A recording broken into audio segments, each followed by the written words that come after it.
Et tout à l'heure, je t'entendais, Hicham, et puis d'autres collègues aussi, qui me disaient que cette fin de semaine, ils étaient complètement sous l'eau. Et je me dis que c'est vraiment une blague d'actualité. Donc, vu que- comme il faut commencer par une blague, vous allez voir ce que c'est que d'être vraiment sous l'eau. Parce que vous savez qu'on traverse, on a traversé une période vraiment extrêmement humide. Et se retrouver sous l'eau, c'est à peu près ça. Donc, quand tout est sous l'eau, la ville ne fonctionne plus pareil du tout. Et la plupart des infrastructures de la ville sont paralysées. Et ça peut durer des jours. Donc bien sûr, on pense aux infrastructures de transport. La route, impossible à prendre. On peut penser aux infrastructures de circulation des fluides, notamment. Et là encore, lorsque toute la ville est submergée par l'eau, impossible de faire circuler correctement les eaux usées et parfois même l'eau potable. Et donc on en arrive, alors ici sur la photo c'est vraiment une situation extrême, mais juste avant d'en arriver là, on passe par une saturation des ouvrages qui récupèrent l'eau de pluie. Et cette saturation entraîne quelque chose qui est très très désagréable pour l'environnement, c'est qu'il y a des eaux brutes, des eaux non traitées qui sont relâchées dans l'environnement. Donc on parle d'événements de débordement pour les structures qui doivent gérer ces eaux d'orage, les déversoirs d'orage. Et il y a d'ailleurs assez peu de données euh, qui existent sur le nombre de déversements d'orage qui sont observés sur chacune des stations d'épuration. Déjà parce que c'est très difficile à mesurer en réalité, justement parce qu'on sort du régime normal. Donc il y a une démarche déjà scientifique hein, qui a pour vocation d'apprendre à mieux mesurer ces déversements d'orage. Et il y a une démarche aussi avec la loi, donc avec la DRU 2 qui doit s'appliquer prochainement et qui impose du contrôle et du monitoring sur ces déversements d'orage. Alors la loi est un peu technique, ça va être dur de rentrer dedans, mais on peut retenir quand même que c'est à chaque fois beaucoup d'argent dépensé lorsque les réseaux sont saturés. Et ça nous amène à notre objectif du jour qui est parler de la désimperméabilisation.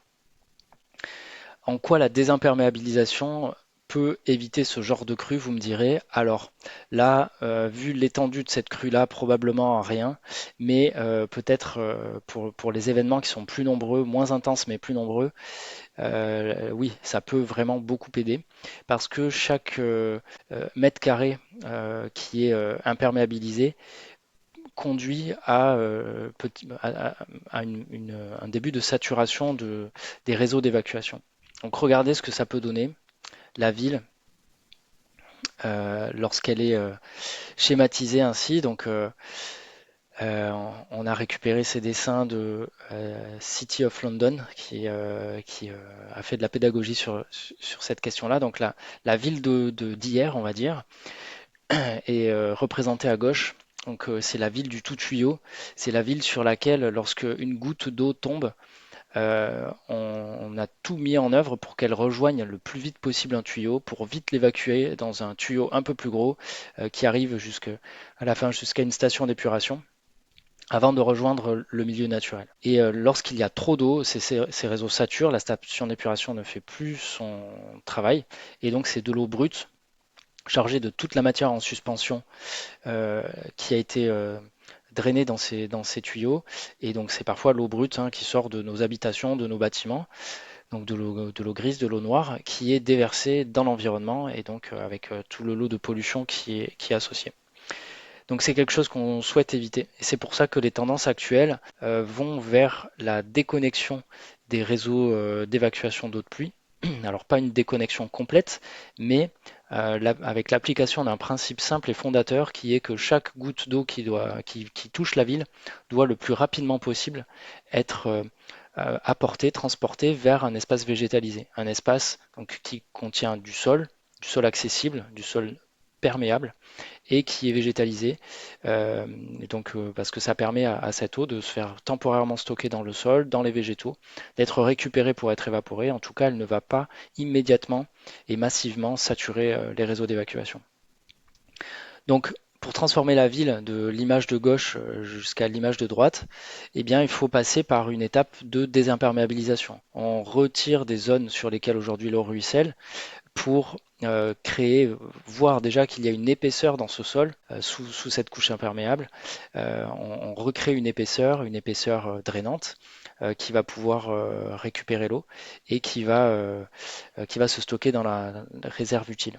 Donc ça, en plus d'aider à l'évacuation des eaux, à diminuer la quantité d'eau évacuée, on compte à Lyon sur des démarches qui s'appellent des arbres de pluie. Donc, on prend des arbres qui existent déjà, qui sont plantés dans les trottoirs et qui sont préexistants et qu'on va transformer pour les rendre perméables, rétenteurs d'eau et perméables.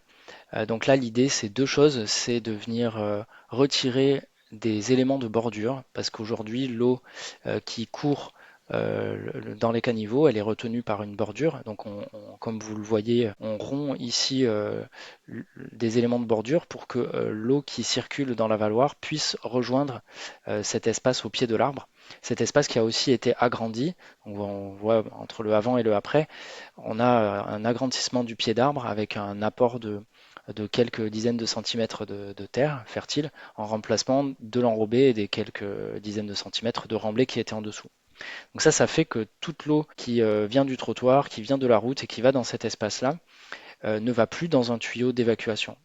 Et on a mesuré à Lyon que les 10 premiers millimètres de toutes les pluies étaient gérés comme ça. Ça veut dire que quand il pleut 9 mm, 10 mm, il y a 0 goutte d'eau qui part dans le réseau d'évacuation.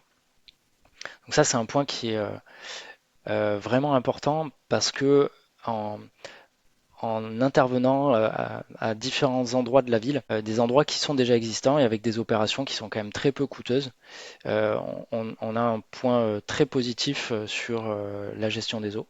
Mais c'est pas le tout, ça n'est pas tout. L'arbre également profite fortement de cette désimperméabilisation parce que ces racines poussent dans un sol qui est très contraint.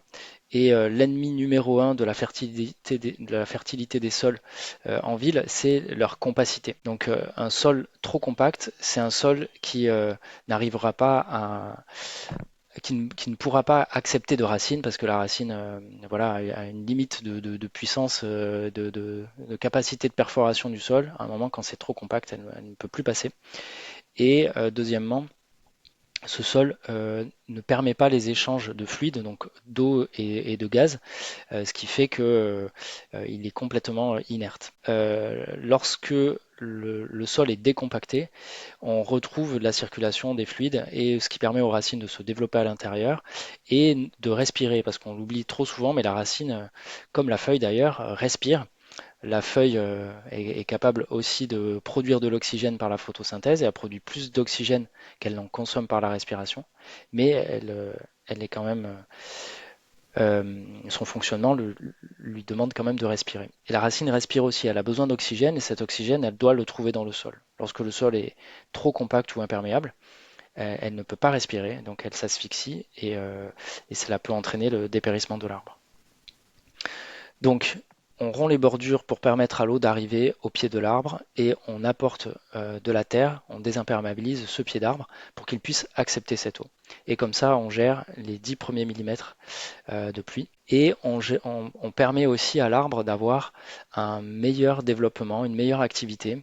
Donc ça, on l'a mesuré avec des capteurs qui sont placés dans les branches et qui enregistrent les oscillations de diamètre des rameaux entre le jour et la nuit. Donc, pour se représenter ça, il faut imaginer qu'un arbre, c'est comme un gros sac d'eau qui se remplit d'eau la nuit parce qu'il il puise de l'eau dans le sol et il recharge ses réserves en eau dans les tissus de ses branches pendant la nuit.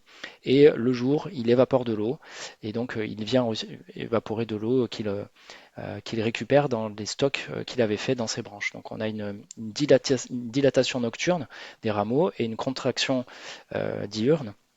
Et on mesure des oscillations qui varient comme ça entre le jour et la nuit. Et l'amplitude de ces oscillations et la tendance globale à la hausse ou à la baisse du diamètre nous renseignent sur l'activité et la santé de l'arbre. Et on a observé également un effet très positif sur l'arbre qu'on a pu mesurer, objectiver en utilisant des capteurs. Ces capteurs s'appellent des microdendromètres et ils permettent de mesurer la dilatation des rameaux, donc des petites branches de l'arbre. Donc pour se représenter ça, il faut imaginer que l'arbre est comme un gros sac d'eau qui se remplit d'eau la nuit. Il refait ses réserves à partir du sol et il stocke de l'eau dans ses tissus. Et le jour, il se vide de son eau, en tout cas partiellement, euh, par l'évaporation via les feuilles. Et donc ça fait des oscillations que l'on peut observer sur ces différentes courbes, sur la courbe en rouge ici, et sur les courbes type que l'on voit sur le bas de l'image. Ces oscillations sont utilisées pour caractériser l'activité, le niveau d'activité physiologique de l'arbre lorsqu'il y a une grande amplitude entre le jour et la nuit. Ça veut dire que l'arbre a fortement puisé dans ses réserves, mais il a été capable de complètement les reconstituer. Donc c'est un comportement normal lorsque on a euh, un jour avec un peu d'évaporation, avec du soleil, du vent, etc. Euh, Par contre, lorsque c'est des jours pluvieux, des jours couverts, des jours humides, euh, l'arbre va beaucoup moins évaporer, donc on a une plus faible amplitude entre le jour et la nuit. Lorsqu'on observe une faible amplitude, alors qu'il y avait un jour avec beaucoup de soleil et de vent, donc on s'attendrait à ce que l'arbre évapore, mais qu'il ne le fait pas, ça nous permet de détecter des situations de stress. Donc dans ces cas-là, l'arbre euh, n'arrive pas à puiser les ressources suffisantes dans le sol pour couvrir ses besoins d'évaporation. On mesure également une deuxième chose qui est la croissance de l'arbre. Donc lorsque ces oscillations ont une tendance à la hausse, ça veut dire que petit à petit, de jour après jour, le rameau prend en épaisseur et grandit. Et cette croissance, lorsque elle a été mesurée sur les sites sur lesquels on a pu désimperméabiliser, on a observé, donc ici on voit une échelle, une image à l'échelle de 2 années. Donc on est sur la fin de l'année 2021, puis le replat hivernal, puis le début de l'année 2022. On a observé que la croissance de printemps était euh, très fortement favorisée, très fortement accélérée par l'acte de désimperméabilisation. Donc ça, on l'a mesuré sur 3 sites sur lesquels des arbres de pluie avaient été déployés, les sites de Vauban, Récamier et Saxe. En vert, vous observez à chaque fois l'arbre témoin et en bleu l'arbre de pluie qui a été désimperméabilisé. Et ici, on a l'indicateur de la croissance, du diamètre des rameaux, avant, donc en vert, enfin sans travaux en vert, et avec des imperméabilisations en bleu. Donc on voit que cette croissance a très fortement augmenté. Par contre, elle ne fait pas pareil sur les 3 sites. Et là, l'explication est assez simple. Sur Vauban et Récamier, l'acte de désimperméabilisation a été réalisé de manière très correcte, donc avec les étapes que je vous indiquais tout à l'heure. On retire l'enrobé, on retire le remblai en dessous de l'enrobé, on rajoute de la terre en veillant à ce qu'elle ne soit pas compactée. Mais par contre, sur le site de Saxe, le problème c'est que la terre rapportée a été fortement compactée lors de la mise en œuvre. Et donc on a refait comme une couche de scellement juste avec de la terre compacte, mais qui a un effet vraiment délétère. Donc la situation d'après cet indicateur est encore pire après la réalisation de l'ouvrage par rapport à avant la réalisation de l'ouvrage. Euh, et donc cela met le doigt sur l'importance cruciale de correctement désimperméabiliser en prenant garde notamment à ce critère de la compacité des sols après remise en œuvre. Donc en synthèse, désimperméabiliser, c'est la tendance que suivent toutes les villes aujourd'hui, avec un effet positif qui est attendu, qui est la réduction de la quantité d'eau qui est injectée dans les réseaux d'évacuation. C'est pour ça qu'on désimperméabilise en priorité. En second temps, on désimperméabilise aussi pour végétaliser, parce que le végétal qui est planté fait de l'ombre et rafraîchit, notamment durant les canicules estivales. Mais en faisant tout ça, on se rend compte qu'on améliore aussi l'état de développement des végétaux qui préexistent déjà en leur offrant davantage d'espace pour le développement de leur système racinaire et en leur apportant bien sûr une quantité d'eau significative en pied d'arbre, dans la zone végétalisée, afin que les végétaux puissent se développer euh, de manière plus intense, afin que les végétaux puissent se développer de manière, j'y arrive pas là, hein, Hicham. Afin, ouais, merci. Et donc avec de l'eau qui est apportée dans ces espaces végétalisés, afin que les végétaux puissent se développer plus correctement et rendre davantage de services écosystémiques à la ville. Je poursuis. Euh, Néanmoins, on a bien vu que la manière d'opérer cette désimperméabilisation euh, est cruciale et que certains paramètres doivent être suivis avec attention. Donc, lorsqu'on retire l'enrobé, il ne faut pas abîmer les racines qui sont déjà présentes parce que sinon on peut blesser l'arbre de manière durable. Et toujours veiller au niveau de compacité des matériaux que l'on rapporte pour améliorer l'état de développement des végétaux. Donc désimperméabiliser c'est bien, il faut le faire au maximum dans les zones qui sont fortement revêtues. Euh, la loi, encore une fois, la loi parking qui est en application depuis l'année dernière, incite également les parkings à se végétaliser. Donc pour faire cela, il faut bien sûr les désimperméabiliser pour pouvoir planter des végétaux. Et donc c'est une bonne occasion de repenser le chemin d'écoulement des eaux sur ces espaces. Je finirai avec un dernier point qui pourra peut-être ouvrir à une vidéo ultérieure sur la notion de pollution du sol par les eaux de ruissellement.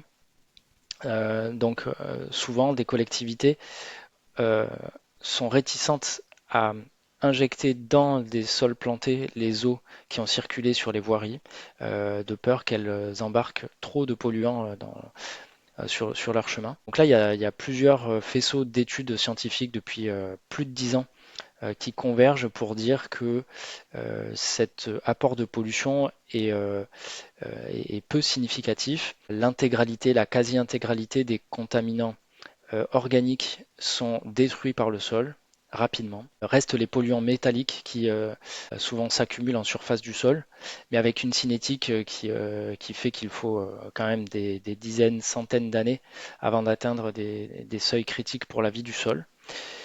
Euh, et une autre étude également qui indique que tant que l'eau a parcouru moins de 150 mètres sur la voirie avant de rejoindre euh, le, le pied d'arbre dans lequel elle est conduite, elle a un effet donc de concentration de la pollution qui est inférieur à ce que savent faire les désuileurs et débourbeurs que l'on peut placer dans les points de récupération aux endroits où il y a des avaloirs. Donc en fait, 150 mètres, c'est vraiment énorme. Donc on n'a à ce stade pas constaté de cas où on était à plus de 150 mètres du premier point de collecte d'eau sur voirie avant d'injecter ça dans de la végétation. Donc voilà, la marge de manœuvre est quand même très très large et cela doit nous tranquilliser sur l'importance de ce facteur pollution sur les sols urbains.